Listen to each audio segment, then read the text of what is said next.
Okay, so today we're going to be looking at solving absolute value equations.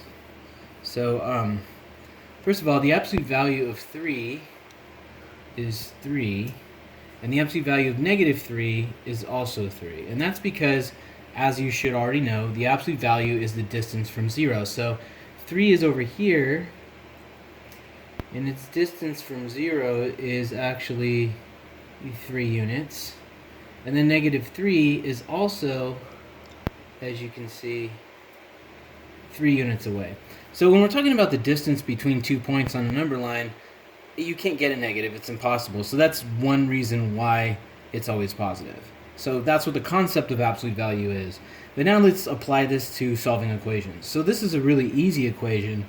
It says that the absolute value of x is equal to 5. So what that means is whatever is in here has to be equal to 5 units. So a lot of times kids will say, well, x is equal to negative 5 or x is equal to 5. It's actually both, because you can see that there's actually two possibilities. So if I have 5 over here and I have negative 5 over here, that's 5 and that's 5. So that's conceptually what's going on, but let's just kind of look at it like as a process algebraically.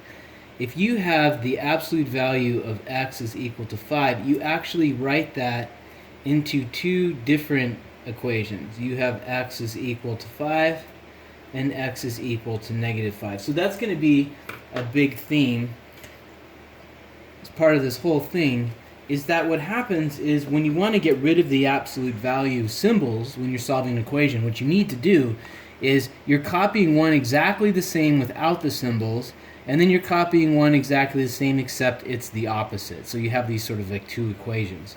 So if I apply that to A here, and I want to get rid of the absolute value symbols, what I'm going to do is I'm going to actually write two equations.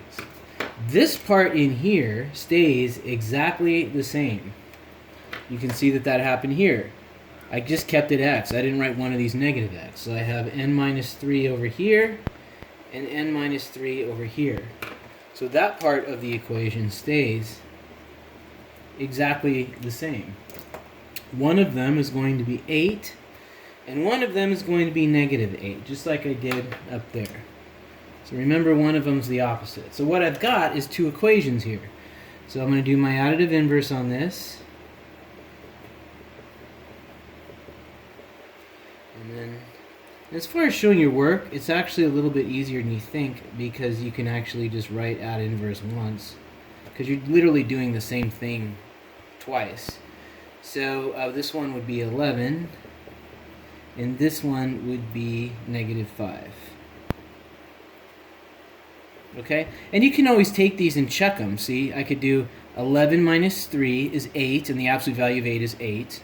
Negative 5 and negative 3 is negative 8, which is also 8. So you can see it makes sense. So your solutions are negative 5 and 11.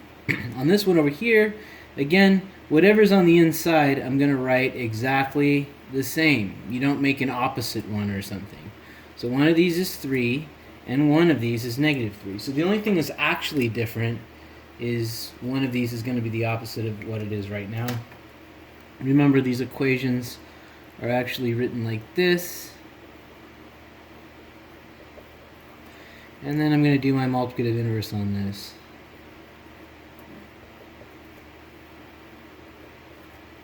And also,